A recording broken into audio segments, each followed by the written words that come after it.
السلام علیکم ورحمۃ اللہ وبرکاتہ، نحمدہ ونصلی علی رسول الکریم۔ سامعین و ناظرین، یہ بات کوئی ڈھکی چھپی نہیں ہے کہ غیر مقلدین کی باتیں بدلتی رہتی ہیں، وہ ایک جگہ پر نہیں ٹھہرتے۔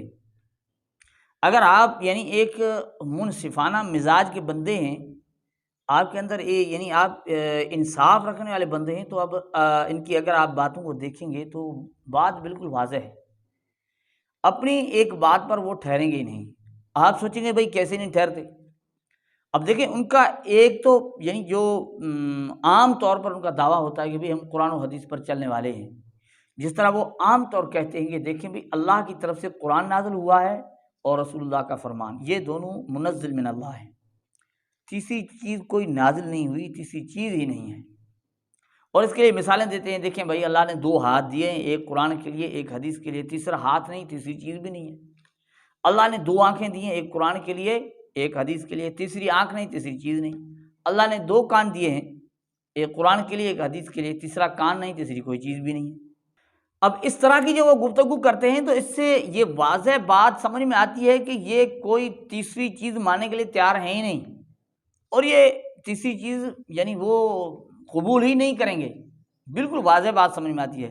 لیکن جب آپ ان سے مسائل پوچھیں نا اور ان کو پابند بنائیں کہ بھئی ہمیں جواب صرف قرآن سے دینا اور رسول اللہ صلی اللہ علیہ وسلم کے فرمان سے دینا، کیونکہ منزل من اللہ یہ 2 چیزیں، ان کے علاوہ تیسری کوئی چیز نہیں ہے نا جو آپ نے بتائی ہے۔ اب جب یہ پھنسیں گے، نماز کے آپ مسائل لے لیں، نماز کے بھی مسائل آپ لے لیں، تو پھر ان کا انداز تبدیل ہو جاتا ہے۔ تو پھر وہی بندے اجماع کی بات کرنا شروع کر جائیں گے، قیاس کی بات قیاس کی بات کرنا شروع کر دیں گے کہ بھئی ہم تو ان چیزوں کو بھی مانتے ہیں۔ ابھی بھائی آپ جو کہہ رہے تو فقط قرآن و حدیث، ابھی آپ کہہ رہے ہو اجماع و قیاس بھی ہے۔ ایک بندے نے مجھے کہا غیر مقلد کہ بھئی ہم تو اجماع کو مانتے ہیں، وہ بھی تو ہے نا، یہی وہ قرآن و حدیث سے ثابت ہے، تبھی تو ہم کہتے ہیں۔ میں نے پوچھا آپ اجماع کہتے کسے ہو؟ اجماع ہے کیا چیز؟ تو اب وہ بتانے کے لیے تیار نہیں۔ کہنے کا مقصد یہ کہ وہ 2 چیزیں پہلے جو بتا رہے تھے اس سے آگے بڑھ گئے۔ اب اگر کوئی ایک اور بندہ ہے، جس طرح انہوں نے کہہ رکھا ہے کہ بھئی قرآن و حدیث کی موجودگی میں کسی کی بات ماننے کی ضرورت نہیں ہے۔ اب ایک ایسا آدمی ہے جیسے غیر مقلدین نے کہہ رکھا ہے کہ بھئی قرآن و حدیث کے علاوہ کسی کی بات نہیں ماننی، کسی کی نہیں بات لینی۔ اب ایسا بندہ جو خود اب قرآن پڑھنا شروع کر دیتا ہے، رسول اللہ صلی اللہ علیہ وسلم کی احادیث کو پڑھنا شروع کر دیتا ہے، اب قرآن پڑھا، قرآن کا ترجمہ دیکھا، احادیث دیکھی، احادیث کا ترجمہ دیکھا، دیکھ کر اب اس نے ایک مسئلہ لے لیا ہے، ٹھیک ہے، مسائل نکالنا شروع کر دیے ہیں۔ اب جب ایسا بندہ کوئی سامنے آتا ہے، جس کی مثال اب لے لیں انجینئر علی مرزا، اب اسی بندے کو وہ کیا کہیں گے کہ بھئی یہ گمراہ ہے۔ اب یہ غیر مقلدین کا ایک اور طریقہ ہے۔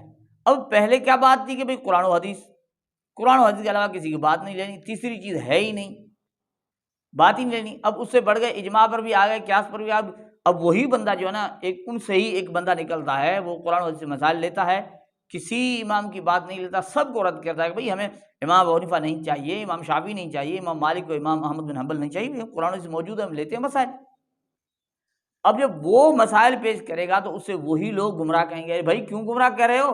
یہ تو بیچارہ قرآن سے بتا رہا ہے، رسول اللہ کے فرمان سنا رہا ہے، احادیث سنا رہا ہے۔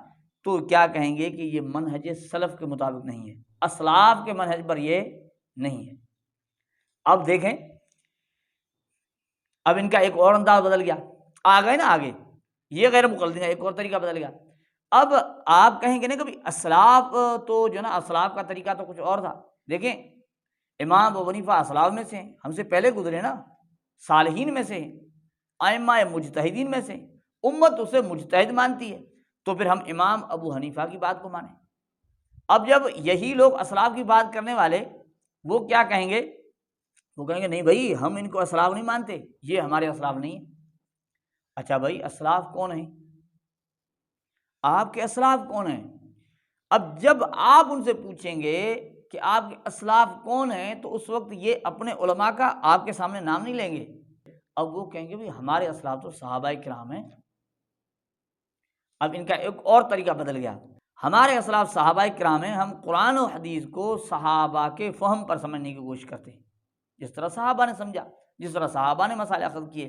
اب جب اس اسٹیج پر آ گئے، یہاں پہنچ گئے کہ ہم قرآن و حدیث کو صحابہ کے فہم پر مانتے ہیں۔ آپ ایک اور بات ان کے سامنے رکھ دیں کہ بھئی اگر آپ قرآن و حدیث کو صحابہ کے فہم پر مانتے ہیں، یعنی جس طرح صحابہ نے عمل کیا نا، تو صحابہ تو ایک مجلس کی 3 طلاقوں کو 3 شمار کرتے ہیں، صحابہ یعنی اس بات پر سارے جمع ہیں۔ تو صحابہ اکرام کے دور میں تو 3 طلاقوں کو 3 ہی مانا جاتا تھا، آپ نہیں ٹھہر رہے ہو۔ صحابہ اکرام تو جمعہ کی 2 اذانیں دیتے ہیں۔ حضرت عثمان رضی اللہ عنہ دور سے صحابہ سارے اس چیز سے کوئی اس چیز کا مخالف نہیں نظر آ رہا۔ صحابہ اکرام تو یعنی صحابہ اکرام سے 20 رکعت تراویح کا ثبوت مل رہا ہے۔ کتنے مسائل صحابہ اکرام میں، جب آپ اس چیز پر آئیں گے نا، جب آپ اس چیز پہ آئیں گے تو یہ پھر واپس آ جائیں گے، یعنی ان کا وہی انداز بدل جائے گا، ٹھیک ہے نا۔ پھر کیا کہیں گے؟ کبھی کہیں گے یہ ان کا سیاسی فیصلہ تھا، یہ وقتی فیصلہ تھا، یعنی وہی لوگ انداز بدلتے بدلتے جب صحابہ کے آپ عمل ان کے سامنے لائیں گے کہ صحابہ کا تو عمل یہ تھا، پھر یہ واپس آ جائیں گے انہی غیر مقلدین کے پاس جن کے اصل وہ پیروکار اور مقلد ہیں، ان کی ہی بات دیکھیں۔ کہیں گے بھئی شیخ البانی نے یہ کہا تھا، شیخ زبیر علی زئی نے یہ کہا تھا، فلاں شیخ نے یہ کہا تھا۔ وہی لوگ قرآن و حدیث کی بات کرنے والے قرآن حدیث کو بھی چھوڑ جائیں گے جب آپ ان سے قرآن و حدیث سے مسائل پوچھیں گے۔ پھر وہی لوگ اسلاف کی بات کریں، اسلاف کو چھوڑ جائیں گے، پھر صحابہ کی بات کریں گے، صحابہ کے عمل آپ دکھائیں گے تو صحابہ کو چھوڑ جائیں گے۔ یہ واپس دوبارہ غیر مقلدین کی ہی بات کو ماننے والے ہوں گے، وہی غیر مقلدین جو اپنے آپ کو اہل الحدیث کہلواتے ہیں، جن کا یہ فرقہ نہ قرآن سے ثابت ہے نہ رسول اللہ کے فرمان سے ثابت ہے، ان کا نام تک نہیں مل رہا، وہی لوگ ہیں جو اپنے آپ کو حق پر کہتے ہیں، اور اس طرح سے کلا بازیاں کھاتے کھاتے کھاتے لوگوں کو گمراہ کرتے چلے آ رہے ہیں اور گمراہ کر رہے ہیں۔ اللہ جل جلالہ ہمیں ان کی حقیقت کو سمجھنے کی توفیق عطا فرمائے۔ یہ ہے حقیقت۔